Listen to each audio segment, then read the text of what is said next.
നെഹമ്യാവിന്റെ പുസ്തകത്തിലേക്ക് നിങ്ങൾ കടന്നു വരിക. 1-ാം അധ്യായം തന്നെ എടുക്കുക. ആ 1-ാം അധ്യായത്തിന്റെ 1 മുതൽ 4 വരെയുള്ള വാക്യങ്ങൾ. ഹഗലിയാവിന്റെ മകനായ നെഹമ്യാവിന്റെ ചരിത്രം. 20-ാം ആണ്ടിൽ കിസ്ലേവ് മാസത്തിൽ ഞാൻ ശൂഷൻ രാജധാനിയിൽ ഇരിക്കുമ്പോൾ എൻ്റെ സഹോദരന്മാരിൽ ഒരുത്തനായ ഹനാനിയും യഹൂദയിൽ നിന്ന് ചില പുരുഷന്മാരും വന്നു. ഞാൻ അവരോട് പ്രവാസത്തിൽ നിന്ന് തെറ്റി ഒഴിഞ്ഞുപോയ യഹൂദന്മാരെ കുറിച്ചും യെരുശലേമിനെ കുറിച്ചും ചോദിച്ചു.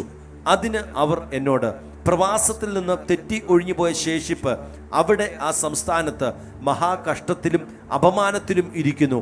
യെരുശലേമിന്റെ മതിൽ ഇടിഞ്ഞും അതിൻ്റെ വാതിലുകൾ തീ വെച്ച് ചുട്ടും കിടക്കുന്നു എന്ന് പറഞ്ഞു. ഈ വർത്തമാനം കേട്ടപ്പോൾ ഞാൻ ഇരുന്ന് കരഞ്ഞു. കുറേ നാൾ ദുഃഖിച്ചു ഉപവസിച്ചുകൊണ്ട് സ്വർഗത്തിലെ ദൈവത്തോട് ഞാൻ പ്രാർത്ഥിച്ച് പറഞ്ഞത് എന്തെന്നാ? 1-ാമത്തെ വാക്യം, ഹഗല്യാവിന്റെ മകനായ നെഹമ്യാവിന്റെ ചരിത്രം. നെഹമ്യാവെന്ന് പറയുന്ന മനുഷ്യനെ എന്ത് കാരണം കൊണ്ടാണ് നമ്മൾ അറിയുന്നത്? What is the reason? നെഹമ്യാവിനെ എന്ത് കാരണം കൊണ്ടാണ് നമ്മൾ അറിയുന്നത്, നെഹമ്യ അറിയപ്പെടുന്നത്? പറഞ്ഞു പാസ്റ്ററിന് എങ്ങനെയാ നെഹമ്യാവിനെ അറിയുന്നത്? നെഹമ്യാവിനെ കുറിച്ച് കേൾക്കുമ്പോൾ നമ്മുടെ അകത്ത് വരുന്ന ചിന്ത എന്നാ? ജെറുസലേമിന്റെ മതിൽ പണിത, ജെറുസലേമിന്റെ മതിൽ പണിത വ്യക്തി, മതിൽ പണിഞ്ഞ മനുഷ്യൻ എന്നല്ലേ? ഉറപ്പാണോ? ഹല്ലേലൂയ. പക്ഷെ എന്താണ് നെഹമ്യ പ്രവാചകന്റെ പുസ്തകം 1-ാം അധ്യായം 1-ാം വാക്യത്തിൽ എഴുതിയത്? ഹഗല്യാവിന്റെ മകനായ നെഹമ്യാവിന്റെ ചരിത്രം എന്നല്ലേ? സത്യത്തിൽ വരേണ്ടത്, എഴുതേണ്ടത് നെഹമ്യാവിന്റെ മതില് പണിയുടെ ചരിത്രം എന്നല്ലേ? ആണോ? അതെ. നെഹമ്യായുടെ മതില് പണിയുടെ ചരിത്രം എന്ന് പറഞ്ഞല്ലേ ഈ പുസ്തകം തുടങ്ങേണ്ടിയേ?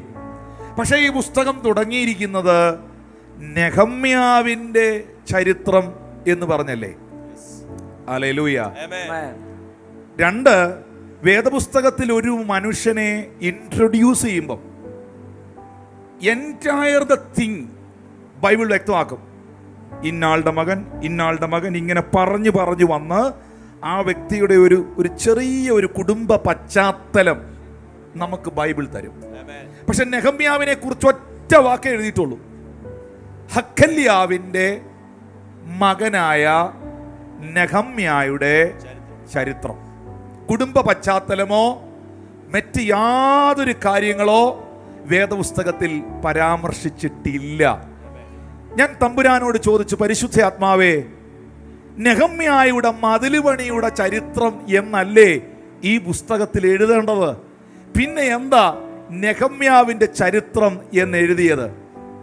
തമ്പുരാൻ എന്നോട് പറഞ്ഞു, ഈ മനുഷ്യൻ ഒരിക്കലും താനൊരു ചരിത്രമാകാൻ ആഗ്രഹിച്ച ആളല്ല. ഈ മനുഷ്യൻ ഒരിക്കലും തനിക്കൊരു പണി നടത്താൻ ആഗ്രഹിച്ച ആളല്ല. ഈ മനുഷ്യൻ ഒരിക്കലും തൻ്റെ മഹത്വത്തിന് വേണ്ടി നിന്ന മനുഷ്യനല്ല. ഈ മനുഷ്യൻ ഒറ്റ ആഗ്രഹമേ ഉണ്ടായിരുന്നുള്ളൂ, ജെറുസലേമിൽ ദൈവത്തിന്റെ നാമം മഹത്വപ്പെടണം. ഇസ്രായേലിന്റെ ദൈവമായ യഹോവയുടെ മേളിൽ വീണിരിക്കുന്ന നിന്ന മാറണം. ശത്രുക്കൾ കത്തിച്ചു കളഞ്ഞ ജനലുകളും വാതിലുകളും ജെറുസലേമിന്റെ മതിലുകളും പണിയപ്പെടണം. കർത്താവിന്റെ മഹത്വം ആഗ്രഹിച്ച, സ്വന്തം മഹത്വം ആഗ്രഹിക്കാതിരുന്ന, ഞാനൊരു ചരിത്രമാകണമെന്ന ആഗ്രഹത്തോടെ പ്രവർത്തിക്കാതെ തൻ്റെ രാജ്യം, ദൈവത്തിന്റെ രാജ്യം പണിയണമെന്ന് ആഗ്രഹിച്ചവനെ ദൈവം ഒരു ചരിത്രമാക്കി മാറ്റി. സ്വന്തം മഹത്വത്തിനായി സ്വന്തം ചരിത്രങ്ങൾ മെനയാൻ ചുവടുകൾ വെച്ച പലരും ഒരു ചുവരിലെ ചിത്രമായി തീർന്നപ്പോൾ തമ്പുരാന് വേണ്ടി ചുവട് വെച്ച, ദർശനത്തോടെ കാൽ ചുവട് വെച്ച, തമ്പുരാന്റെ മഹത്വം അന്വേഷിച്ച, ദൈവത്തിന് വേണ്ടി ഇറങ്ങി നിന്ന് പ്രവർത്തിച്ച ഈ മനുഷ്യൻ പ്രാർത്ഥിക്കുക പോലും ചെയ്തില്ല.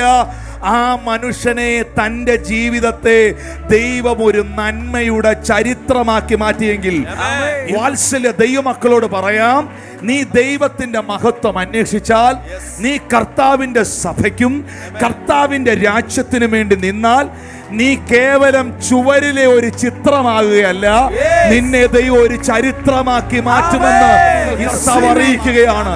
വിശ്വസിക്കുന്നവർ കരങ്ങളെ അടിച്ച് കർത്താവിന് നന്ദി പറഞ്ഞേ.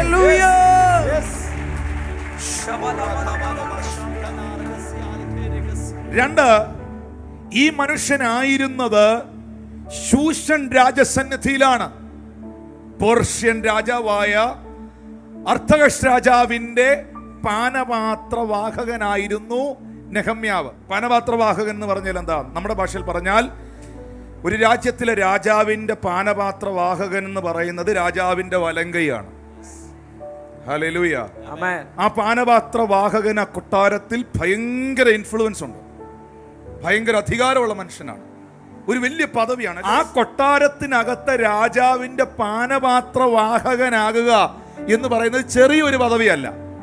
ഒരു വലിയ പദവിയിൽ ഇരുന്ന ഈ മനുഷ്യൻ രാജാവിന്റെ പാനപാത്രവാഹകൻ. ഞാൻ ഇങ്ങനെയാണ് ഈ പാനപാത്രവാഹകന്മാരെ കുറിച്ച് അന്നത്തെ കാലത്തിലെ ചരിത്രങ്ങളിൽ നിന്ന് കുറച്ചൊക്കെ വായിച്ച് മനസ്സിലാക്കിയത്.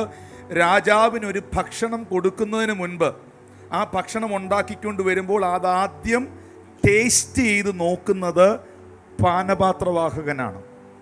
പാനപാത്രവാഹകൻ ഭക്ഷിച്ചതിന് ശേഷമേ ആ ഭക്ഷണം രാജാവിന് കൊടുക്കുകയുള്ളൂ. എന്ന് വെച്ചാൽ രാജാവ് അത്ര ട്രസ്റ്റ് ചെയ്യുന്ന ആളാണ്, അത്ര വിശ്വസിക്കുന്ന ആളാണ് രാജാവിന്റെ പാനപാത്രവാഹകൻ.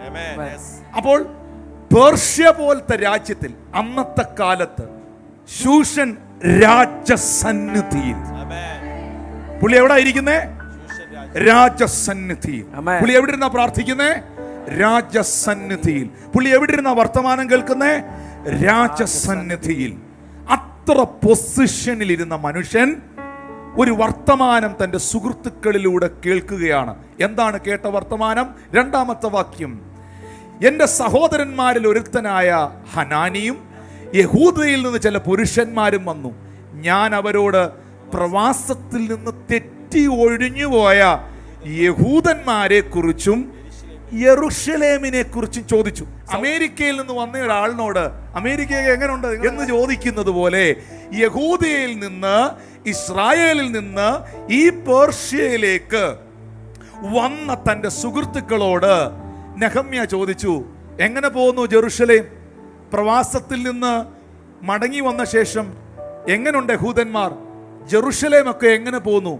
ഇത് ചോദിച്ചപ്പോൾ എന്താ ചോദിച്ചത്? ജെറുസലേം എങ്ങനെയുണ്ട്? ആ പട്ടണം എങ്ങനെ പോകുന്നു? ഹല്ലേലൂയ. നല്ലത് ചോദിച്ച് മനസ്സിലാക്കുന്നത്, നല്ല കാര്യങ്ങൾ പ്രചരിപ്പിക്കുന്നത് നല്ല മനുഷ്യരുടെ സ്വഭാവമാണ്. ഹല്ലേലൂയ.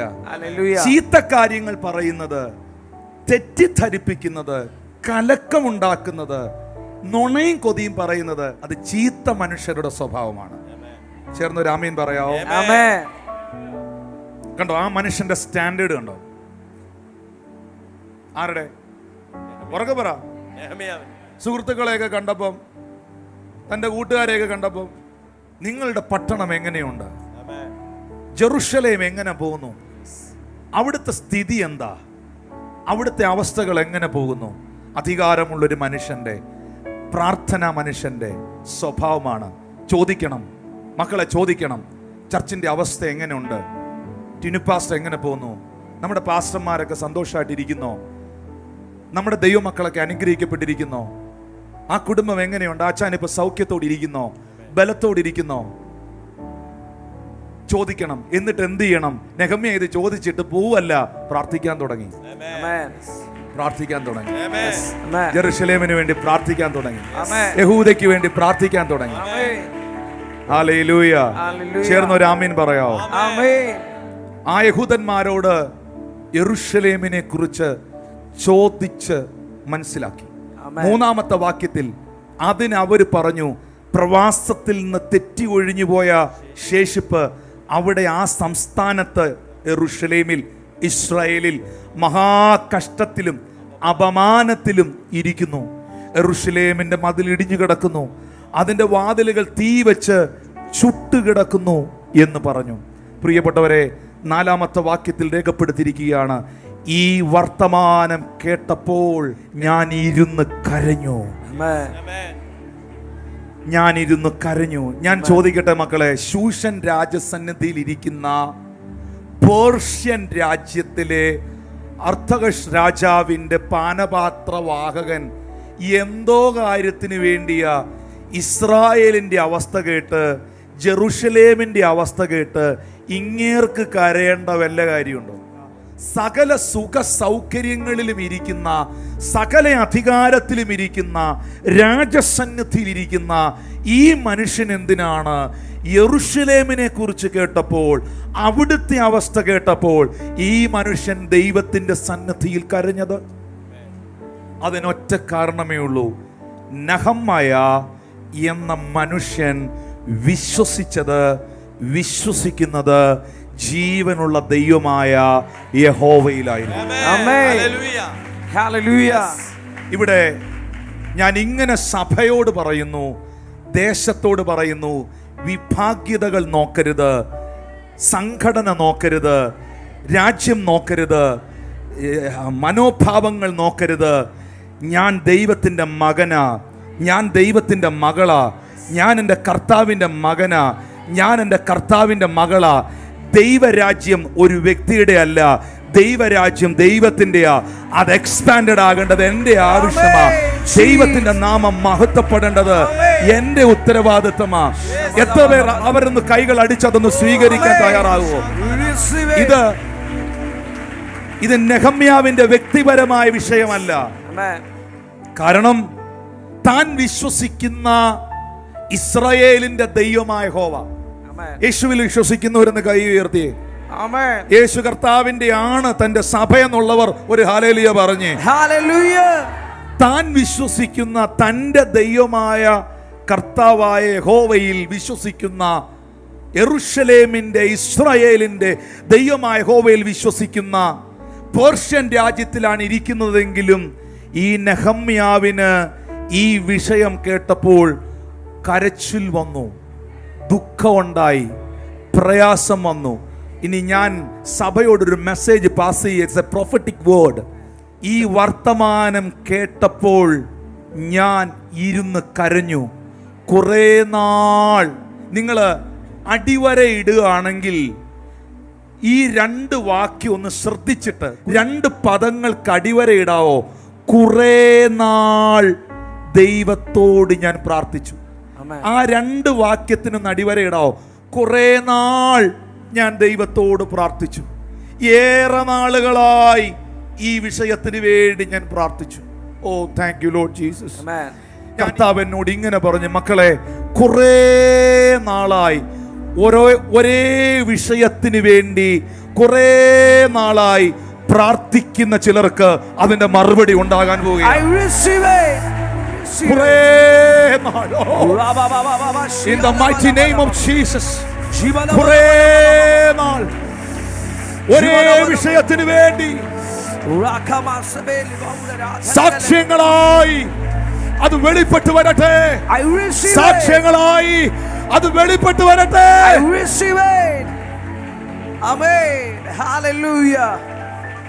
കുറേ നാളായി ഒറ്റ വിഷയത്തെ ഫോക്കസ് ചെയ്ത്, മക്കളെ വിടരുത്. നിന്റെ അകത്തൊരാത്മഭാരം ഒരു വിഷയത്തിൽ കയറിയാൽ അന്നേരം പ്രാർത്ഥിച്ചപ്പോൾ കിട്ടിയെന്ന് വരത്തില്ല, അന്നേരം കരഞ്ഞപ്പോൾ നടന്നെന്ന് വരത്തില്ല. പക്ഷെ നീ ആ ഒറ്റ വിഷയത്തിന്റെ പുറകെ നിൽക്കാമെങ്കിൽ,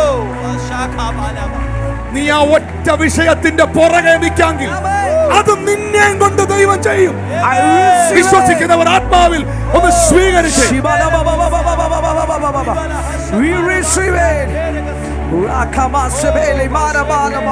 പേർഷ്യൻ രാജ്യത്തിലെ ഒരു പൗരൻ, അതും ശൂഷൻ രാജസന്നിധിയിൽ രാജാവിന്റെ പാനപാത്രവാഹകനായി സകല മഹത്വത്തിലും പദവിയിലിരിക്കുന്ന നെഹമ്യ എന്ന സഹോദര, ദൈവമനുഷ്യ, നിങ്ങൾ എന്തിനാണ് യെരൂശലേമിന് വേണ്ടി കരയുന്നത്? നിങ്ങൾ എന്തിനാണ് ഇസ്രായേലിന് വേണ്ടി പ്രാർത്ഥിക്കുന്നത്? ആത്മാവ് നിന്നോട് സംസാരിക്കുന്നു. നീ കണ്ടിട്ടില്ലാത്തവനെ നിന്റെ വിടുതലിനായി ദൈവം ഒരുക്കും.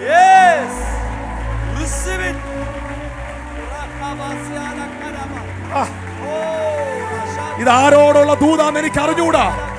നിനക്കൊരു പരിചയവും കാണുകയില്ല, നിനക്കൊരു ബന്ധവും കാണുകയില്ല. പക്ഷേ നിനക്ക് ബന്ധമില്ലാത്ത ചിലർ നിന്നെ തേടി വരികയാണ്. നിനക്ക് പരിചയമില്ലാത്ത ചിലർ നിന്നെ തേടി വരികയാണ്. വിശ്വസിക്കുന്നവർ ശബ്ദമുയർത്തി hallelujah, Hallelujah. Oh Jesus, I am prophesying over you. Amen. എത്രയോ യഹൂദന്മാർ ആ രാജ്യത്തിലുണ്ട്, എത്രയോ പ്രമാണികൾ ആ പട്ടണത്തിലുണ്ട്.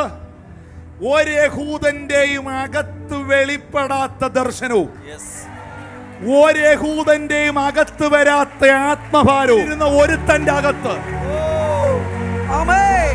Yes. ഈ സഭയിലെ കുടുംബങ്ങൾ എഴുതി വെച്ചോ, Yes.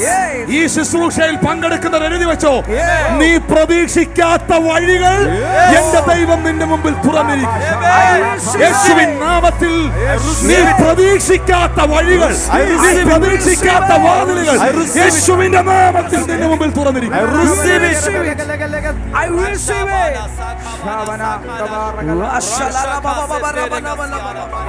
ഇവരെ കരുതാൻ,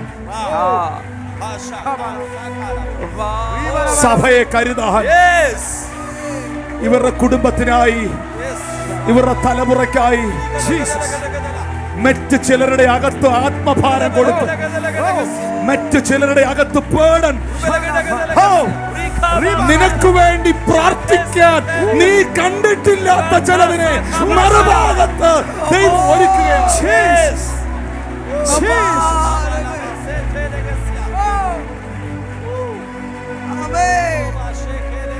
ജെറുസലേമിന് വേണ്ടി പ്രാർത്ഥിക്കാൻ ഒരു ദിവസമല്ല, 2 ദിവസമല്ല, വെറും പ്രാർത്ഥനയല്ല, കരഞ്ഞ് പ്രാർത്ഥിക്കാൻ, ഇരുന്ന് പ്രാർത്ഥിക്കാൻ. ഇരുന്ന് കരഞ്ഞെന്നല്ലേ, ഇരുന്ന് പ്രാർത്ഥിക്കാൻ, കരഞ്ഞു പ്രാർത്ഥിക്കാൻ, കുറെ നാൾ പ്രാർത്ഥിക്കാൻ, ആത്മഭാരം ഏറ്റെടുത്ത് പ്രാർത്ഥിക്കാൻ. ആ രാജ്യം കണ്ടിട്ടില്ലാത്ത ഒരുത്തന്റെ അകത്ത് മറ്റൊരു സ്ഥലത്ത് സ്വർഗം ആത്മഭാരമിട്ടെങ്കിൽ നീ കണ്ടിട്ടില്ലാത്ത വഴികളിലൂടെ, നീ ചിന്തിച്ചിട്ടില്ലാത്ത റൂട്ടുകളിലൂടെ നിന്റെ വിടുതലിനായി, സഭയുടെ വിടുതലിനായി, നിന്റെ ശുശ്രൂഷയ്ക്കായി ദൈവത്തിന്റെ കരം ചലിക്കുന്നു എന്ന് ആത്മാവ് ആലോചന അറിയിക്കുകയാണ്. വിശ്വസിക്കുന്നവർ കൈകൾ അടിച്ച് സ്വീകരിക്കുന്നു.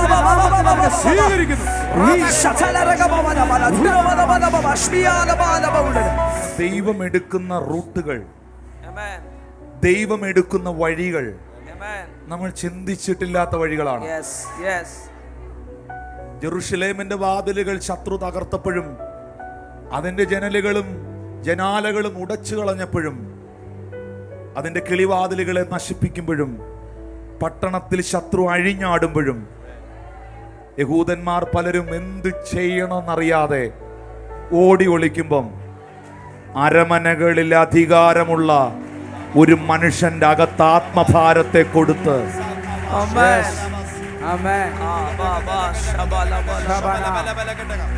ആ പട്ടണത്തിന് വേണ്ടി ഇരിക്കാൻ, ഇരുന്ന് പ്രാർത്ഥിക്കാൻ, കരയാൻ, ഉപവസിക്കാൻ ഒരുത്തനെ തമ്പുരാൻ എഴുന്നേൽപ്പിച്ചെങ്കിൽ ദൈവത്തിന്റെ പദ്ധതികളെ ഞാനും നീയും അറിഞ്ഞിട്ടില്ലാത്ത വഴികളിലൂടെ തമ്പുരാൻ നടത്തിയെടുക്കുമെന്ന് വിശ്വസിക്കുന്ന ദൈവമക്കൾക്കായി ദൈവത്തെ സ്തുതിക്കുന്നു.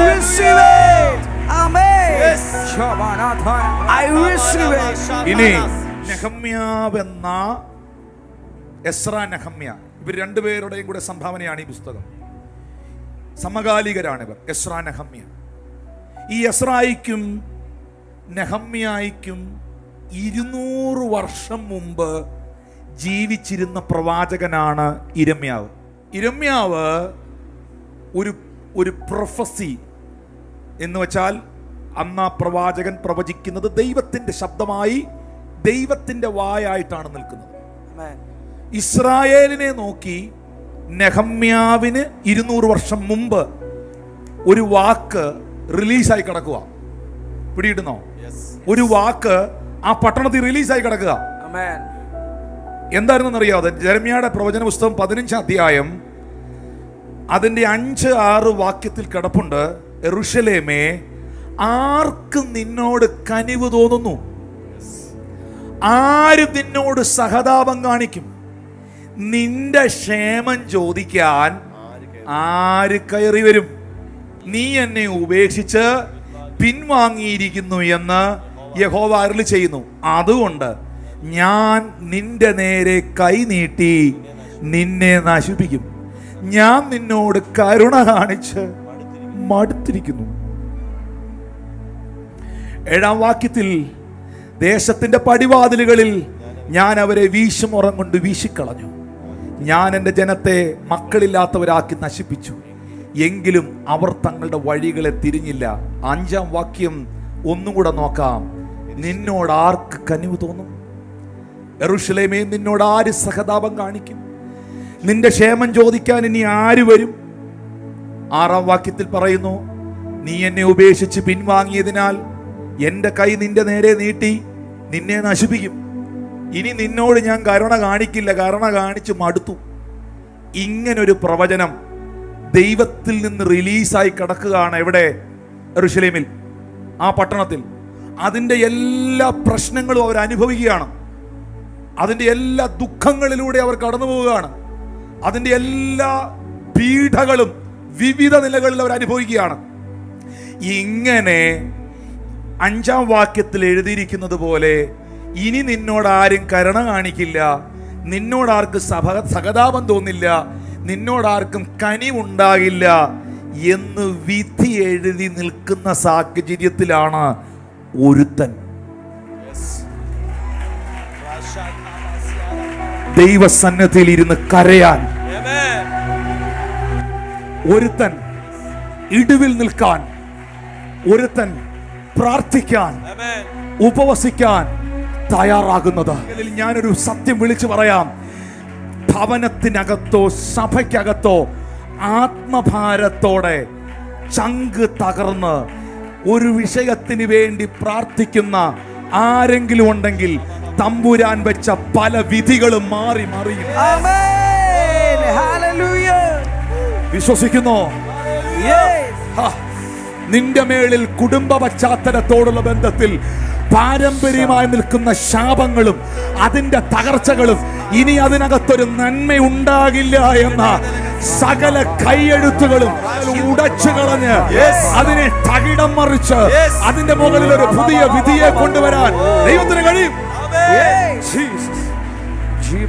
My God, this is very important.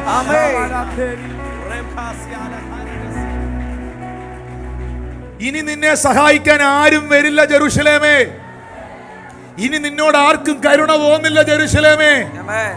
ദൈവവും നിന്നെ കൈവിട്ടു ജെറുസലേമേ എന്ന് പറഞ്ഞിരിക്കുന്ന സാഹചര്യത്തിൽ വർഷങ്ങൾ 200 പിന്നിട്ട് കഴിഞ്ഞപ്പോൾ ആ പട്ടണത്തെ കുറിച്ച് പദ്ധതിയുള്ള ദൈവം സമയം വന്നപ്പോൾ, എല്ലാവരും ആ വാക്കെന്ന് പറഞ്ഞേ, സമയം വന്നപ്പോൾ തമ്പുരാന്റെ കൃത്യമായ സമയം വന്നപ്പോൾ എവിടോ ഇരുന്ന ഒരു നെഹമ്യായുടെ അകത്ത് തമ്പുരാൻ ആത്മഭാരത്തെ കൊടുത്ത്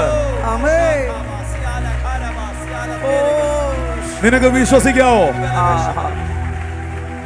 ഒരു പക്ഷേ നീ നന്നാകുകയില്ല എന്നും നിന്റെ ഭവനം അനുഗ്രഹിക്കപ്പെടുകയില്ലെന്നും നിനക്ക് വിരോധമായി പലരും പ്രാർത്ഥിക്കുന്നുണ്ടാകാം.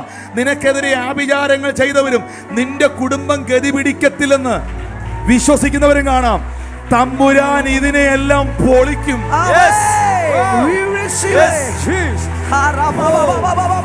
തമ്പുരാൻ ചില വിധികളെ തിരുത്തും. ആത്മശക്തി അനുഭവിക്കുക. തമ്പുരാൻ ചില വിധികളെ തിരുത്തും.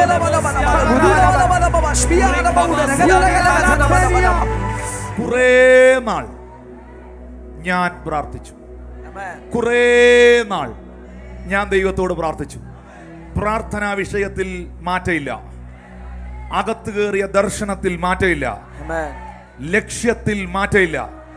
കിട്ടുന്നെങ്കിൽ കിട്ടട്ടെ, എന്നല്ല, കിട്ടും. Amen. Ha. സ്വർഗത്തിലെ ദൈവം Yes. കാര്യം സാധിപ്പിക്കും. I receive it. Amen. ഉറപ്പുണ്ടോ? I receive it. Yes. ഉറപ്പുണ്ടോ? Yes. Yes. കരച്ചിലിന്റെ ലക്ഷ്യം. ചിരിക്കുന്ന എല്ലാവർക്കും ലക്ഷ്യമുണ്ടോ എന്ന് ചോദിച്ചാൽ ഇല്ല. എന്നാ ലക്ഷ്യത്തിന് അവൻ ചിരിച്ചെന്ന് എനിക്കറിയില്ല. പക്ഷെ കരഞ്ഞവനെല്ലാം Amen. ഏതെങ്കിലും വിഷയത്തിന് വേണ്ടി കരഞ്ഞവരുണ്ടെങ്കിൽ Hey. നിന്നെ കൊണ്ട് ചിലത് ദൈവം പണിയിപ്പിക്കും. Amen. I receive it. തിരുവെഴുത്തുകളിൽ കരഞ്ഞ, ദൈവസന്നിധിയിൽ കരഞ്ഞ എല്ലാവർക്കും ഒരു ടാർഗറ്റ് ഉണ്ടായിരുന്നു. Amen. ആ സഹോദരിയുടെ പേരാണ് ഹന്ന. Amen. പള്ളിക്കകത്തിരുന്ന് കരഞ്ഞതിന് അവക്കൊരു ലക്ഷ്യം ഉണ്ടായിരുന്നു. Amen. Yes. ചില വിഷയങ്ങളെ ടാർഗറ്റ് വെച്ച് കരയുന്നവരുണ്ട്. നിന്റെ സമയം വരാൻ പോവുകയാണ്. We receive it. I receive it. ഒന്ന് ശമൂവേലിന്റെ പുസ്തകം, പ്രവചന പുസ്തകം 1-ാം അധ്യായം 10-ാമത്തെ വാക്യം. അവൾ മനോവ്യസനത്തോടെ യഹോവയോട് പ്രാർത്ഥിച്ച് വളരെ കരഞ്ഞു, വളരെ കരഞ്ഞു. കരഞ്ഞു, വളരെ കരഞ്ഞു. ആ കരച്ചിലിനൊരു ലക്ഷ്യം ഉണ്ടായിരുന്നു. Amen. ഉണ്ടായിരുന്നോ? Yes. 8-ാം വാക്യം നോക്കിയേ. അവളുടെ ഭർത്താവായ എൽക്കാന അവളോട്, ഹന്നേ, നീ എന്തിനു കരയുന്നു? എന്തിന് പട്ടിണി കിടക്കുന്നു? നീ വ്യസനിക്കുന്നത് വ്യസനിക്കുന്നത് എന്ത്? ഞാൻ നിനക്ക് 10 പുത്രന്മാരെക്കാൾ. 12-ാം വാക്യം നോക്കി. ഇങ്ങനെ അവൾ യഹോവയുടെ സന്നിധിയിൽ പ്രാർത്ഥിച്ചുകൊണ്ടിരിക്കുമ്പോൾ ഏലി അവളുടെ വാ സൂക്ഷിച്ചു നോക്കി. ഹന്ന ഹൃദയം കൊണ്ട് സംസാരിച്ചതിനാൽ അവളുടെ അധരം അനങ്ങിയതല്ലാതെ ശബ്ദം കേൾപ്പാനില്ലായിരുന്നു. ഇങ്ങനെ കരയുവാ ആ സഹോദരി. പ്രാർത്ഥനയൊന്നും അങ്ങനെ വരുന്നില്ല. ഇങ്ങനെ കുടുകൂടാ കണ്ണീന്ന് ഇങ്ങനെ ചൂടുള്ള കണ്ണുനീരൊഴുകി ദൈവസന്നിധി വീഴുക. ചുണ്ടിങ്ങനെ ചെറുതായിട്ട് അനങ്ങുന്നുണ്ട്. ശബ്ദമൊന്നും അധികം വരുന്നില്ല. ഇന്നും ഇന്നലെയും തുടങ്ങിയ പ്രാർത്ഥനയല്ലിത്. ഇതിങ്ങനെ മാസങ്ങളായി, വർഷങ്ങളായി നെഹമ്യാവിനെ പോലെ ഇങ്ങനെ ഇരുന്ന് കരഞ്ഞ് ദൈവത്തോട് പ്രാർത്ഥിച്ചുകൊണ്ടിരുന്നു. എന്നാൽ ഏലിക്ക് തോന്നി അവള് ലഹരി പിടിച്ചിരിക്കും. ഏലിക്ക് തോന്നിപ്പോയതാണ്. ഏലി പറഞ്ഞു, നീ എത്രത്തോളം ലഹരി പിടിച്ചിരിക്കും? നിന്റെ വീഞ്ഞ് പുറത്തിറങ്ങട്ടെന്ന് പറഞ്ഞു. അതിന് ഹന്ന ഉത്തരം പറഞ്ഞത്, അങ്ങനെയല്ലേ യജമാനനെ, ഞാൻ മനോവ്യസനമുള്ള സ്ത്രീ. സഹോദരങ്ങളെ, പ്രാർത്ഥനയ്ക്കൊരു ലക്ഷ്യമുണ്ട്. പ്രാർത്ഥനയിൽ ആത്മഭാരം ഉണ്ടാകണം. എല്ലാ പദവിയിലും ഇരിക്കുന്ന, ശൂഷൻ രാജസന്നിധിയിലിരിക്കുന്ന രാജാവിൻ്റെ പാനപാത്രവാഹകനായ നെഹമ്യാവേ, നീ എന്തിന് കരയുന്നു? നീ എന്തിന് ഇത്രയും ഭക്ഷണം? കൊട്ടാരത്തിലെ ഫുഡാണ്. ഈ ഫുഡെല്ലാം വിട്ട് നീ എന്തിന് ഉപവസിക്കുന്നു? ഒറ്റ കാര്യമുള്ളൂ, ആത്മഭാരം. ആത്മഭാരം. ഈ ആത്മഭാരമുള്ളവന്റെ പ്രത്യേകത എനിക്കെന്നാ കിട്ടും എന്നുള്ളതല്ല, എനിക്കെന്ത് ചെയ്യാം എന്നുള്ളതാണ്.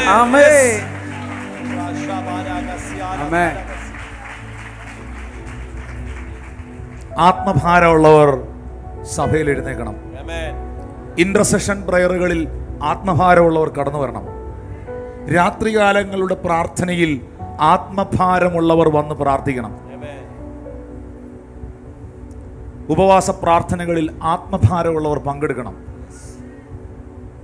അത് എനിക്കെന്തോ കിട്ടാനല്ല, എനിക്കെന്തോ നേടാനല്ല.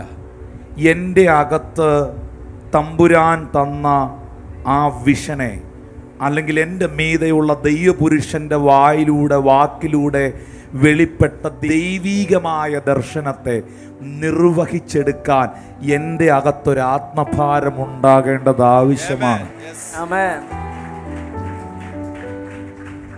എങ്ങനെ രാജാവാകാം, എങ്ങനെ രാജസന്നിധി പിടിക്കാം, എങ്ങനെ പാനപാത്രവാഹകനാകാം എന്നുള്ളതിനപ്പുറമായി പാനപാത്രവാഹകനായിരുന്നവൻ, രാജസന്നിധിയിൽ നിന്നവൻ, രാജസന്നിധി വിട്ടത്, യെരൂശലേമിലേക്ക് യാത്ര ചെയ്തത്, കുത്തിയിരുന്ന് പ്രാർത്ഥിച്ചത്, അങ്ങിങ്ങായി ചിതറിപ്പോയവരെ വിളിച്ചു ചേർത്തത്, അവരോട് ദർശനം പങ്കുവെച്ചത് പൗണ്ട് കിട്ടാനല്ല, ഡോളർ കിട്ടാനല്ല, സെക്രട്ടറി ആവാനല്ല, മൈക്ക് പിടിക്കാനല്ല, പട്ടണം വിടുവിക്കപ്പെടാനാണ്. പട്ടണം വിടുവിക്കപ്പെടാനാണ്. പട്ടണം വിടുവിക്കപ്പെടാനാണ്. പട്ടണം വിടുവിക്കപ്പെടണം. എന്റെ ദേശം വിടുവിക്കപ്പെടണം. എന്റെ സംസ്ഥാനം വിടുവിക്കപ്പെടണം. ഇത് ആഗ്രഹിക്കുന്നവർ ഇവിടെ ഉണ്ടെങ്കിൽ അവർ ശബ്ദമുയർത്തി ദൈവത്തിന് സ്തോത്രം ചെയ്യാം. ഹന്ന മനോവ്യസനത്തോടെ ഹൃദയം പറഞ്ഞു. ഇപ്പൊ ഏലി പറഞ്ഞത് അത്ര നല്ല കാര്യമല്ല. കാരണം ഏലി ഹന്നായെ തെറ്റിദ്ധരിച്ചു, സ്വാഭാവികമാണ്. പക്ഷേ ഹന്ന പറഞ്ഞു, ഞാൻ ദൈവത്തിൻ്റെ സന്നിധിയിൽ ഹൃദയം പകർന്ന് പ്രാർത്ഥിക്കുകയാണ്. ഇനി നിങ്ങൾക്ക് മീതെയുള്ള ദൈവപുരുഷന്റെ അനുഗ്രഹത്തിനകത്ത്, അങ്ങരാരോ ആയിക്കോട്ടെ, നിങ്ങൾക്ക് മീതെയുള്ള ഗുരുക്കന്മാരുടെ അനുഗ്രഹത്തിനകത്ത്, നിങ്ങൾക്ക് മീതെയുള്ളവരുടെ ബ്ലസ്സിങ്ങിനകത്ത് എന്തെങ്കിലും കാര്യമുണ്ടോ എന്ന് നമുക്കൊന്ന് നോക്കാം. 16-ാമത്തെ വാക്യം ഒന്ന് നോക്കി. ഏലി പറഞ്ഞത്, അടിയനെ ഒരു നീച സ്ത്രീയായി വിചാരിക്കരുത്, അടിയൻ സങ്കടത്തിന്റെയും വ്യസനത്തിന്റെയും ആധിക്യം കൊണ്ടാകുന്നു സംസാരിച്ചത്. 17-ാം വാക്യം. അതിന് ഏലി പറയുക, ഏലി ഒരു മീതെയുള്ള ദൈവമനുഷ്യന്റെ ബ്ലസ്സിംഗ് ആണ്. അതിന് ഏലി സമാധാനത്തോടെ പോയിക്കൊള്ളുക, ഇസ്രായേലിന്റെ ദൈവത്തോട് നീ കഴിച്ച അപേക്ഷ അവൻ നിനക്ക് നൽകുമാറാകട്ടെ. എത്ര വർഷമായി തുടങ്ങിയ പ്രാർത്ഥനയാ? എത്ര വർഷമായി തുടങ്ങിയ പ്രാർത്ഥനയാ? നീണ്ട വർഷങ്ങളായുള്ള പ്രാർത്ഥനയാ. ഇന്നലെ തുടങ്ങിയ പ്രാർത്ഥനയല്ല. പക്ഷെ ഒരു ദിവസം അവളുടെ മീതെയുള്ള ദൈവദാസൻ, അവളുടെ പുരോഹിതൻ, അല്ലെ അവളുടെ പാസ്റ്റർ, അവളുടെ ദൈവദാസൻ അവളെ നോക്കിയിട്ട് പറഞ്ഞു, നീ കഴിച്ച നിന്റെ പ്രാർത്ഥനയ്ക്ക് ദൈവം മറുപടി തരട്ടെ എന്ന് പറഞ്ഞു. ഇനി 18-19 വാക്യം നോക്കിയേ. അടിയന് തൃക്കണ്ണിൽ കൃപ ലഭിക്കുമാറാകട്ടെ എന്ന് പറഞ്ഞ് സ്ത്രീ തന്റെ വഴിക്ക് പോയി ഭക്ഷണം കഴിച്ചു. അവളുടെ മുഖം പിന്നെ വാടിയില്ല. That is a blessing.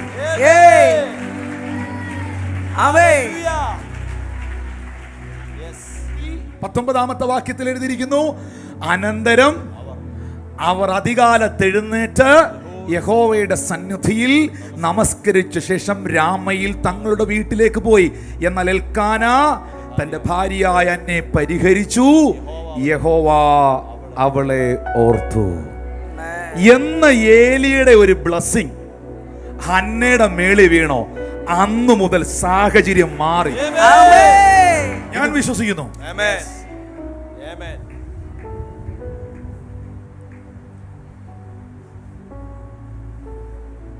കർത്താവേ, എൻ്റെ മീതെയുള്ള എൻ്റെ പുരോഹിതന്റെ, എൻ്റെ മീതെയുള്ള എൻ്റെ പാസ്റ്ററിന്റെ, നിങ്ങൾ ഏത് സഭയിലും മക്കളെ, നിന്റെ മീതെയുള്ള ദൈവദാസന്റെ അനുഗ്രഹം, അത് ദൈവത്താൽ ഒരധികാരവും ഇല്ലല്ലോ. ഉള്ള അധികാരങ്ങളോ ദൈവത്താൽ സ്ഥാപിതമായിരിക്കുന്നു എന്ന് റോമർ 13 എഴുതിയിരിക്കുന്നത് പോലെ നിന്റെ മീതെയുള്ള കർത്തൃദാസന്റെ, നിന്റെ മീതെയുള്ള നിന്റെ അപ്പന്റെ, നിന്റെ അമ്മയുടെ, നിന്റെ അധ്യാപകന്റെ ബ്ലസ്സിംഗ് നിന്റെ മുഖത്തിന്റെ വാട്ടത്തെ മാറ്റുന്നതായി. വിശ്വസിക്കുന്നവർ കരമടിച്ച് കർത്താവിന് നന്ദി പറയാം. പിന്നെ അവളുടെ മുഖം വാടിയില്ല. അവളുടെ പ്രാർത്ഥനയ്ക്ക് ദൈവം മറുപടി അയച്ചു. കുറെ നാൾ അവൾ കരഞ്ഞു, പ്രാർത്ഥിച്ചു. പ്രിയപ്പെട്ടവരെ, എല്ലാവരും കരയുന്നത് ലക്ഷ്യത്തോടെ അല്ല, പക്ഷെ കരച്ചിലിനൊരു ലക്ഷ്യം ഉണ്ടാകണം. ഈ 137-ാം സങ്കീർത്തനത്തിലാണെന്ന് എൻ്റെ ചിന്ത. അതിൻ്റെ 1-ാം വാക്യത്തിൽ, ബാബേൽ നദിയുടെ തീരത്ത് ഞങ്ങൾ ഇരുന്ന് സിയോനെ ഓർത്തപ്പോൾ ഞങ്ങൾ കരഞ്ഞു. എന്നിട്ട് 2-ാം വാക്യത്തിൽ മുതൽ എഴുതിയിട്ടുണ്ട്, അലരി വൃക്ഷങ്ങളിൽ ഞങ്ങളുടെ കിന്നരങ്ങളെ ഞങ്ങൾ തൂക്കിയിട്ടു. പാട്ടൊക്കെ നിർത്തി. ഗിറ്റാർ എവിടെ തൂക്കിയിട്ടു? മരത്തെ തൂക്കിയിട്ടു. പാട്ടൊക്കെ നിർത്തി. ഭയങ്കര കരച്ചില. ഞങ്ങളെ ബദ്ധരാക്കിക്കൊണ്ട് പോയവർ. നിങ്ങൾ 137 സങ്കീർത്തനം വായിക്കുമ്പോൾ ഇവർ കരഞ്ഞത് എന്തുകൊണ്ടാണെന്നറിയോ? ഇവർ കരഞ്ഞത് നഷ്ടബോധം ഓർത്ത്, ഇവർ കരഞ്ഞത് കുറ്റബോധം കൊണ്ട്, ഇവർ കരഞ്ഞത് കിട്ടാതെ പോയ കാര്യങ്ങളെ ഓർത്ത്. ഈ കിട്ടാതെ പോയ കാര്യങ്ങളെയും കുറ്റബോധത്തെയും ഒക്കെ ഓർത്ത് ചുമ്മാ ഇരുന്ന് കരയുന്നവരുണ്ട്. കൈ കൊടുത്ത് പറഞ്ഞ കരച്ചിലിന് ഒരു ലക്ഷ്യമുണ്ട്. കരച്ചിലിന് ഒരു ലക്ഷ്യമുണ്ട്. ആമേൻ. ഹല്ലേലൂയ. ഹല്ലേലൂയ. ഹല്ലേലൂയ. ചില സ്ത്രീകൾ, ചില സഹോദരങ്ങൾ, അവർക്കൊരു നന്മയുണ്ടായാലും അവർ ചിലപ്പോൾ അത് കരഞ്ഞുകൊണ്ടാണ് പറയുന്നത്. കർത്താവായ യേശു ക്രിസ്തു ഉയർത്തെഴുന്നേറ്റ് കഴിഞ്ഞിട്ട് ഒരു മനുഷ്യനെന്ന നിലയിൽ ഒരു സ്ത്രീയോട് വാ തുറന്നു പറഞ്ഞ ആദ്യത്തെ വാക്കെന്നാന്നറിയാവോ? സ്ത്രീയെ കരയണ്ട.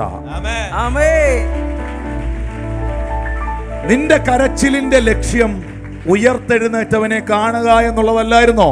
ദേ, ഞാൻ നിന്റെ മുമ്പിൽ വന്ന് നിൽക്കുകയാണ്, ഇനി നീ കരയണ്ട. ഞാൻ ആത്മാവിൽ പ്രവചിക്കുന്നു, ചില വീട്ടുകൾക്കകത്ത് നിന്ന് ഇതുവരെ കരഞ്ഞ ചില വിഷയങ്ങളെ ദൈവം എടുത്ത് മാറ്റാൻ പോവുകയാണ്. വിശ്വസിക്കുന്നവർ ഒന്ന് കരമടിച്ച് നീ നിലവിളിച്ച നിന്റെ തലമുറയുടെ മേളിൽ, നീ നിലവിളിച്ച നിന്റെ തലമുറയുടെ മേളിൽ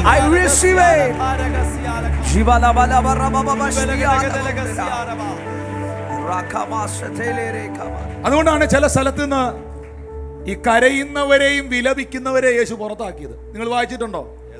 യേശു കർത്താവ് ഉയർപ്പിക്കാൻ പോയപ്പോൾ ആ വീട്ടിൽ കരയുന്നവരെയും വിലപിക്കുന്നവരെയും വെളിയിലിറക്കി. എന്താ അതിന്റെ കാരണം എന്നറിയോ? അന്നത്തെ കാലത്ത് ഈ ശവടക്ക് കിടക്കുമ്പോൾ ഈ കരയാൻ ആളുകളെ വാടകയ്ക്ക് കിട്ടും.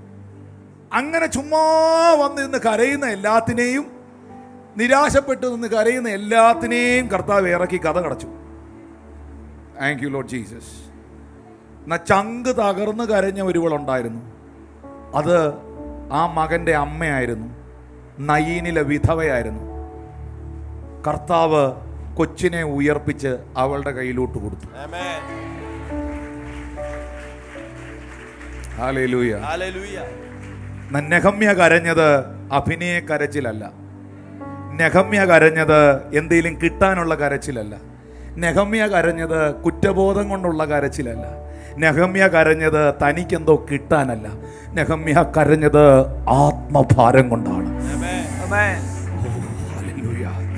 നെഹമ്യ കരഞ്ഞത് താൻ സേവിക്കുന്ന ഇസ്രായേലിന്റെ ദൈവമായ യഹോവയുടെ നാമം മഹത്വപ്പെടാൻ വേണ്ടിയാണ്. എൻ്റെ ആത്മഭാരം വർദ്ധിക്കട്ടെ, എൻ്റെ ആത്മഭാരം വർദ്ധിക്കട്ടെ. രാജാവിനോട് തുറന്നു നോക്കിക്കോ, നെഹമ്യ 2:2 നിന്റെ മുഖം എന്താ വാടിയിരിക്കുന്നേ? നിനക്ക് എന്തെങ്കിലും അസുഖം വല്ലോ ആണോ? എനിക്ക് തോന്നുന്നത് നിനക്കെന്തോ ഭയങ്കര മനപ്രയാസം ഉണ്ടെന്നാണ്. കാരണം രാജാവിന് പുള്ളി അത്ര ഇഷ്ടം. കൂടെ നിൽക്കുന്നവർക്ക് പെട്ടെന്ന് മനസ്സിലാവും, വിഷമം മനസ്സിലാവും.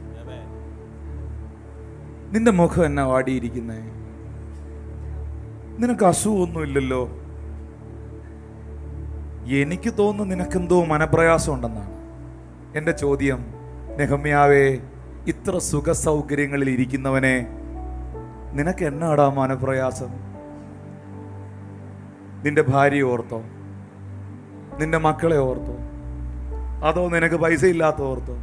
നെഹമ്യ പറയും, ഇതൊന്നുമല്ല റീസൺ, ഇതൊന്നുമല്ല റീസൺ. എൻ്റെ കർത്താവിൻ്റെ നാമം, എൻ്റെ യഹോവയുടെ നാമം മഹത്വപ്പെടണം. യെരൂശലേമിൻ്റെ മതിൽ പണിയണം, അതിൻ്റെ വാതിലുകൾ റീബിൽഡ് ചെയ്യണം, നഷ്ടപ്പെട്ടത് തിരിച്ചു പിടിക്കണം, ദൈവത്തിൻ്റെ ജനം സന്തോഷിക്കണം. No other reason, no other reason. എന്നിട്ട് ഇതാണ് മെസ്സേജ് 3-ാം വാക്യത്തിൽ. അപ്പോൾ ഞാൻ ഏറ്റവും ഭയപ്പെട്ടിട്ട് രാജാവിനോട്, രാജാവ് ദീർഘായുസ്സായിരിക്കും. അത്ര നല്ല മനുഷ്യനാണ് പുള്ളി കേട്ടോ. പിടികിട്ടുന്നുണ്ടോ? നമ്മളടുത്തൊക്കെ ഇടയ്ക്ക് വന്ന്, മക്കളെ നീ സുഖമായിരിക്കുന്നോ, നന്നായിരിക്കുന്നോ, ഇടയ്ക്കൊക്കെ മെസ്സേജ് ചോദിക്കത്തില്ലേ, ഹൗ ആർ യു, സുഖമാണോ, ഗുഡ് മോർണിംഗ് ഒക്കെ അയക്കത്തില്ലേ ചിലർ. മെസ്സേജ് അയക്കി നമ്മൾ ഇടയ്ക്കിടയ്ക്കൊക്കെ അന്വേഷിക്കല്ലേ. നിങ്ങൾ പ്രാർത്ഥിക്കണം അവരെല്ലാം ദീർഘായുസ്സോടെ ഇരിക്കണം.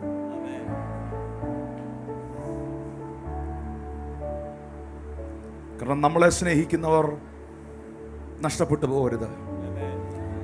ശത്രുക്കൾക്ക് വേണ്ടിയും പ്രാർത്ഥിക്കണം, അവരെ അനുഗ്രഹിക്കണം. ഞാൻ പറഞ്ഞത് ആ റൂട്ടിലേക്കല്ല ഞാൻ പോകുന്നത്.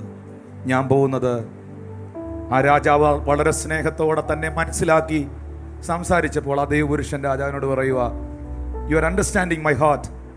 ഈ വാക്കും ഭാഷണവും കൂടാതെ ചിലരെ മനസ്സിലാക്കും. അങ്ങനെയുള്ളവരാണ് ശരിക്കും സ്നേഹമുള്ളവർ.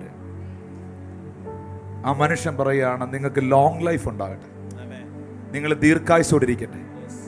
എൻ്റെ പിതാക്കന്മാരുടെ കല്ലറകളുള്ള പട്ടണം. കണ്ടോ, നെഹമ്യാ തൻ്റെ പിതാക്കന്മാർ അബ്രഹാം തുടങ്ങി യാക്കോബ് തുടങ്ങി സകല പ്രവാചകന്മാരും സകല പിതാക്കന്മാരുമുള്ള ആ കല്ലറകളുള്ള പട്ടണം ശൂന്യമായും അതിൻ്റെ വാതിലുകൾ തീ കൊണ്ട് വെന്തും കിടക്കെ എൻ്റെ മുഖം വാടാതിരിക്കുന്നത് എങ്ങനെ? നമുക്ക് വല്ല ആത്മഭാരമുണ്ടോ? നമ്മുടെ രാജ്യം, നമ്മുടെ ഭാരതം, നശിച്ചു പോകുന്ന ആത്മാക്കൾ, നശിച്ചു പോകുന്ന യുവതലമുറകൾ, മനുഷ്യ മനസാക്ഷിയെ ഞെട്ടിപ്പിക്കുന്ന ഒരു പത്രവാർത്ത പോലും വായിക്കാൻ കഴിയാത്ത നിലകളിൽ ലോകമുണ്ടായ കാലം മുതൽ കേട്ടുകേഴ്വി പോലും ഇല്ലാത്ത അനിഷ്ട സംഭവങ്ങൾ ഒക്കെ ദേശത്തിൽ നടക്കുമ്പം ഒന്ന് ഇടിവിൽ നിന്ന് പ്രാർത്ഥിക്കാനോ ദേശം വിടുവിക്കപ്പെടാനോ ആലയത്തിൻ്റെ പണികൾ നടക്കുന്നുണ്ടോ? അതിൻ്റെ കാര്യങ്ങൾ എന്തായി? നമ്മുടെ ചർച്ചുകൾ, നമ്മുടെ ശുശ്രൂഷകൾ ലോകമെമ്പാടും, നമ്മുടെ പാസ്റ്റേഴ്സ് മാത്രമല്ല, ലോകമെമ്പാടും ശുശ്രൂഷ ചെയ്യുന്ന കർത്തൃദാസന്മാർ, ദൈവവേലക്കാർ, നോർത്ത് ഇന്ത്യയിലും മറ്റ് പല സ്ഥലങ്ങളിലും സുവിശേഷത്തിൻ്റെ പേരിൽ പീഡനങ്ങൾ അനുഭവിക്കുന്നവർ, വ്യഥകൾ അനുഭവിക്കുന്നവർ. നമ്മുടെ അകത്തൊരു ആത്മഭാരമുണ്ടോ?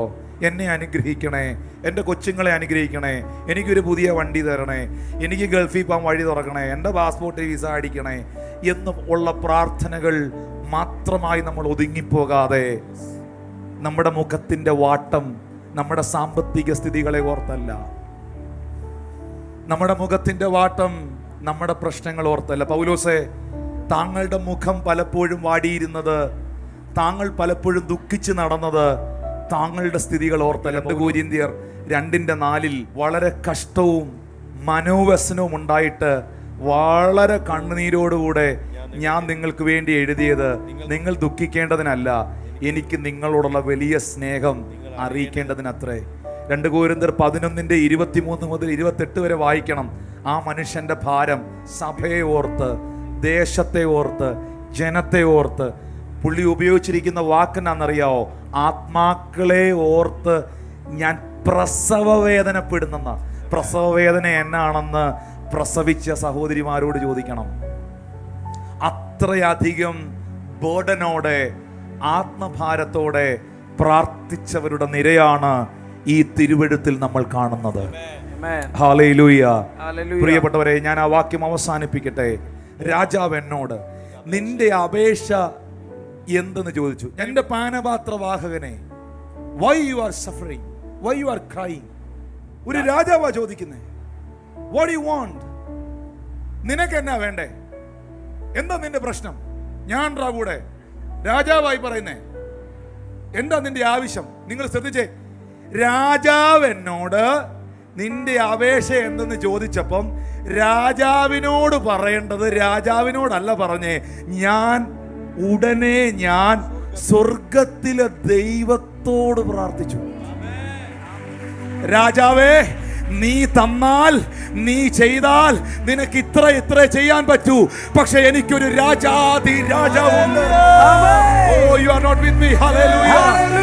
എനിക്കൊരു കർത്താവുണ്ട്. എന്റെ സങ്കടങ്ങൾ എനിക്ക് മനുഷ്യരോടല്ല പറയാനുള്ളത്. എന്റെ സങ്കടങ്ങൾ എനിക്ക് നാട്ടുകാരോടല്ല പറയാനുള്ളത്. എന്റെ സങ്കടങ്ങൾ ലോകക്കാരോടല്ല പറയാനുള്ളത്. എന്റെ വിഷയം എനിക്ക് ദൈവത്തോടാ പറയാനുള്ളത്. Hallelujah. ഒരു രാജ്യത്തിലെ രാജാവ് നിങ്ങളോട് നിങ്ങൾക്ക് എന്തോ വേണം, ഞാൻ ചെയ്തു തരാം എന്ന് നിങ്ങളോട് പറയുമ്പോ നിങ്ങൾ പായെടുത്ത് പ്രാർത്ഥിക്കാൻ പോവോ അതോ രാജാവിനോട് കാര്യം പറയോ?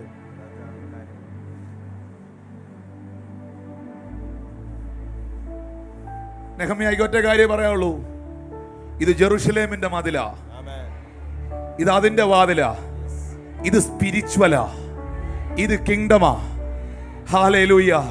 ഈ രാജ്യം പണിയാൻ, ഈ രാജ്യം പൊക്കാൻ, ഇതിൽ വെളിപ്പെടാൻ മാനുഷിക കൈകളല്ല ഇറങ്ങേണ്ടത്, സ്വർഗത്തിന്റെ കൈകളാണ് ഇറങ്ങേണ്ടത്. നിന്റെ ഭവനത്തിൽ, നിന്റെ തലമുറയിൽ, നിന്റെ ജീവിതം എത്ര പേര് ആഗ്രഹിക്കുന്നു? പിതാവേ, മതില് പണിയുടെ ചരിത്രമെന്ന് തുടങ്ങാതെ നെഹമ്യാവിന്റെ ചരിത്രമെന്ന് പറഞ്ഞ് ഈ പുസ്തകം ആരംഭിച്ചത് നിന്റെ മഹത്വത്തിനു വേണ്ടി ആ മനുഷ്യൻ നിന്നതുകൊണ്ടാണ്. നിന്റെ രാജ്യത്തിനു വേണ്ടി സ്റ്റെപ്പ് വെച്ചതുകൊണ്ടാണ്. വിശ്വസിക്കാമോ? അപ്പാ, ഞാൻ കണ്ടിട്ടില്ലാത്തവരെ, എനിക്കൊരു പരിചയമില്ലാത്തവരെ എനിക്ക് വേണ്ടി പ്രാർത്ഥിക്കാൻ, എന്നെ കരുതാൻ നീ ഒരുക്കുന്ന കർത്താവാണ്. പ്രവചനങ്ങൾ പോലും പ്രതികൂലമായി നിൽക്കുന്ന സാഹചര്യത്തിൽ, പ്രവചനങ്ങൾ പോലും പ്രതികൂലമായി നിൽക്കുന്ന വർഷങ്ങളിൽ ഒരു മനുഷ്യൻ ദൈവസന്നിധിയിൽ ഒറ്റ കാര്യത്തിന് വേണ്ടി ഇടിവിൽ നിന്ന് പ്രാർത്ഥിച്ചപ്പോൾ ദൈവം പോലും തീരുമാനങ്ങളെ മാറ്റിയെങ്കിൽ, തമ്പുരാന്റെ തീരുമാനങ്ങളിൽ വരെ വ്യത്യാസം വന്നെങ്കിൽ, കരയുന്നവർ, ഉപവസിക്കുന്നവർ, കുറെ നാളായി പ്രാർത്ഥിക്കുന്നവർ ഒന്ന് കൈ ഉയർത്തിപ്പിടിക്കാം.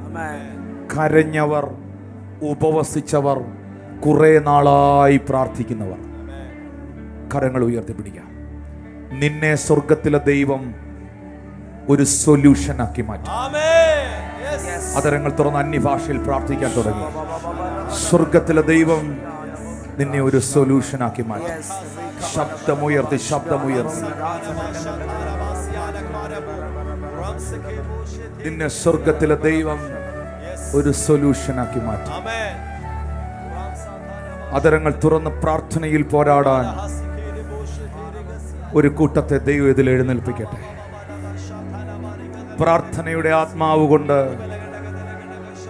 ദൈവം ചിലരെ നിറയ്ക്കട്ടെ.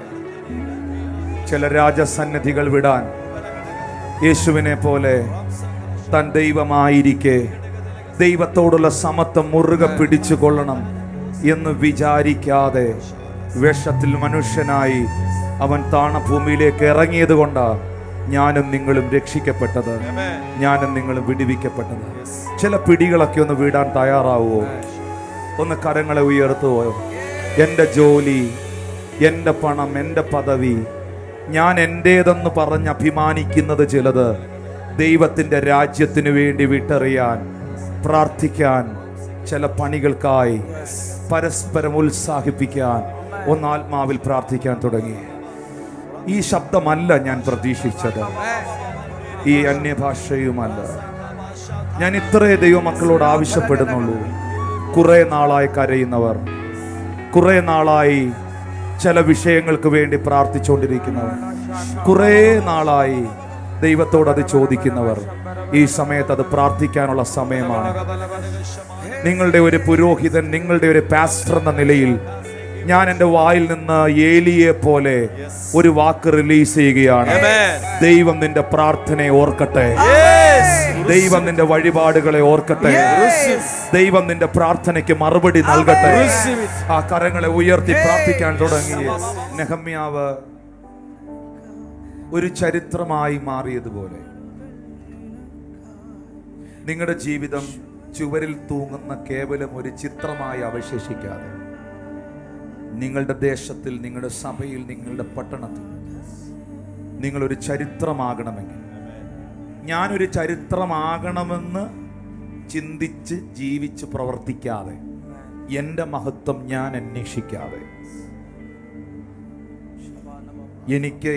എനിക്കെന്നുള്ള ചിന്തയിൽ ഞാൻ ജീവിക്കാതെ, ദൈവസന്നിധിയിൽ ഇരിക്കാനും കരയാനും പ്രാർത്ഥിക്കാനും വിഭാഗ്യതകൾ കൂടാതെ ദൈവരാജ്യം ദൈവരാജ്യം ദൈവരാജ്യം എന്ന ഒറ്റ ചിന്തയിൽ, അത് ആ വ്യക്തി പണിതാലും ഈ വ്യക്തി പണിതാലും ഈ സഭ ചെയ്താലും, കിങ്ഡം ഓഫ് ഗോഡ്, കർത്താവിൻ്റെ രാജ്യം വലുതാകണം എന്ന ഒറ്റ ആഗ്രഹത്തോടെ അതിന് സപ്പോർട്ടീവായി ദർശനം ഏറ്റെടുത്ത് ഇരിക്കാൻ കരയാൻ, പ്രാർത്ഥിക്കാൻ, ഒന്നിച്ചു പ്രവർത്തിക്കാൻ, ചുമല് കൊടുക്കാൻ, കട്ട കെട്ടാൻ, കൂടെ നിൽക്കാൻ ഒക്കെ നിങ്ങൾ തയ്യാറായാൽ, കർത്താവിൻ്റെ മഹത്വം മാത്രം നിങ്ങൾ അന്വേഷിക്കുന്ന ഒരു വ്യക്തിയായി മാറിയാൽ, ദൈവം നിങ്ങളെ ഒരു സൊല്യൂഷനാക്കും. നെഹമ്യാവിന്റെ പ്രാർത്ഥന, നെഹമ്യാവിന്റെ ഉപവാസം ഒരു വലിയ പ്രശ്നത്തിന് പരിഹാരമായി. നെഹമ്യ ഒരു സൊല്യൂഷൻ ആയിരുന്നു, ദൈവത്തിന്റെ കരത്താൽ ഒരു സൊല്യൂഷൻ. മോശ ഒരു ജനതയുടെ സൊല്യൂഷനാക്കി ദൈവം മാറ്റി. മിഥ്യാനി അടിമത്വത്തിൽ നിന്ന് ഇസ്രായേലിനെ വിടുവിക്കാൻ ദൈവം ഗിദയോനെ ഒരു സൊല്യൂഷനാക്കി മാറ്റി. മാനവകുലത്തെ മുഴുവൻ രക്ഷിക്കാൻ ദൈവം തന്റെ പുത്രനെ ഒരു പരിഹാരമാക്കി മാറ്റി. നിങ്ങളൊരു പ്രശ്നമായി മാറല്ല, നിങ്ങളൊരു പ്രശ്നമായി, നിങ്ങൾ ആർക്കും ഒരു പ്രശ്നമായി മാറല്ല, നിങ്ങൾ ആർക്കും ഒരു തലവേദനയായി മാറല്ല, നിങ്ങൾ അനേക പ്രശ്നങ്ങൾക്ക് ഒരു പരിഹാരമായി മാറണം. അനേക പ്രശ്നങ്ങൾക്ക് ഒരു സൊല്യൂഷൻ ആകണം. നിങ്ങൾ വിടവുകളെ അടയ്ക്കുന്നവരാകണം. ആ രാജ്യത്തിന് വേണ്ടി കരഞ്ഞത്, ഉപവസിച്ചത്, ആ വർത്തമാനം ചോദിച്ച് കേട്ടറിഞ്ഞ് പ്രാർത്ഥിച്ചത് തൻ്റെ ആത്മഭാര നിമിത്തമാണ്. ആത്മഭാരം അവൻ്റെ ഉള്ളിൽ ദൈവം കൊടുത്തതാണ്. അതിലെല്ലാം ഉപരിയായിട്ട് യഹൂദന്മാർ പലരും പണിയേണ്ട മതില്, യഹൂദന്മാർ ചെയ്യേണ്ട പ്രവൃത്തി ചെയ്യാൻ ശൂഷൻ രാജസന്നദ്ധിയിൽ നിന്ന്, പേർഷ്യൻ രാജ്യത്ത് നിന്ന് ഒരു നെഹമ്യാവിന് ആത്മഭാരം കൊടുത്ത് ദൈവം ജെറുസലേമിലേക്ക് കൊണ്ടുവന്നതുപോലെ നിങ്ങൾ പ്രതീക്ഷിക്കാത്ത വ്യക്തികളെ നിങ്ങൾക്ക് വേണ്ടി ദൈവം ഒരുക്കുന്നത്, നിങ്ങൾ കണ്ടിട്ടില്ലാത്ത വഴികളെ ദൈവം നിങ്ങൾക്ക് വേണ്ടി തുറക്കുന്ന ദൈവം. കുറെ നാൾ നിങ്ങൾ പ്രാർത്ഥിക്കുന്ന ആളാണ്. നിങ്ങളുടെ ഭർത്താവിന് വേണ്ടി, നിങ്ങളുടെ ഭാര്യയ്ക്ക് വേണ്ടി, നിങ്ങളുടെ മക്കൾക്ക് വേണ്ടി, നിങ്ങളുടെ സഭയ്ക്ക് വേണ്ടി, നിങ്ങളുടെ ജോലിക്ക് വേണ്ടി, നിങ്ങളുടെ ആരോഗ്യത്തിന് വേണ്ടി, നിങ്ങളുടെ കുടുംബത്തിന്റെ രക്ഷയ്ക്ക് വേണ്ടി, നിങ്ങളുടെ ദേശത്തിന് വേണ്ടി നിങ്ങൾ കുറെ നാൾ പ്രാർത്ഥിക്കുന്ന ആളാണോ? മടുത്തു പോകല്ലേ. കുറെ നാളായി പ്രാർത്ഥിക്കുന്ന നിന്നെ ദൈവം ഒരു സൊല്യൂഷനാക്കി മാറ്റും. പല പ്രശ്നങ്ങൾക്കും ഒരു പരിഹാരമാക്കി മാറ്റും. യേശുവിന്റെ നാമത്തിൽ ഇവരുടെ പ്രാർത്ഥനയുടെ മറുപടികൾ ഇവർക്ക് ലഭിക്കുവാനിടയാകും. വളരെ ആത്മഭാരത്തോടെ ദേശങ്ങൾക്ക് വേണ്ടി പ്രാർത്ഥിക്കുന്നു. ഭാരതത്തിനായി, ലോകത്തിലെ രാജ്യങ്ങൾക്ക് സ്വന്തമായത് ഹൃദയത്തിൽ ഏറ്റെടുത്ത് പ്രാർത്ഥിക്കുന്നവർ, അവരുടെ പ്രാർത്ഥനയ്ക്ക് കർത്താവ് അത്ഭുതകരമായ മറുപടി കൊടുക്കുകയും, നീ ഏത് പട്ടണത്തിന് വേണ്ടിയാണോ കരഞ്ഞുകൊണ്ടിരിക്കുന്നത്, നീ ഏത് രാജ്യത്തിന് വേണ്ടിയാണോ പ്രാർത്ഥിച്ചുകൊണ്ടിരിക്കുന്നത്, നീ ഏത് ദേശത്തിന് വേണ്ടിയാണ് ഇടവിൽ നിൽക്കുന്നത്, നിന്നെ ആ പട്ടണത്തിന്റെ, രാജ്യത്തിന്റെ, ദേശത്തിന്റെ ഒരു സൊല്യൂഷനാക്കി കർത്താവ് മാറ്റി. യേശു അത് ചെയ്യും. Father, I bless who is watching me.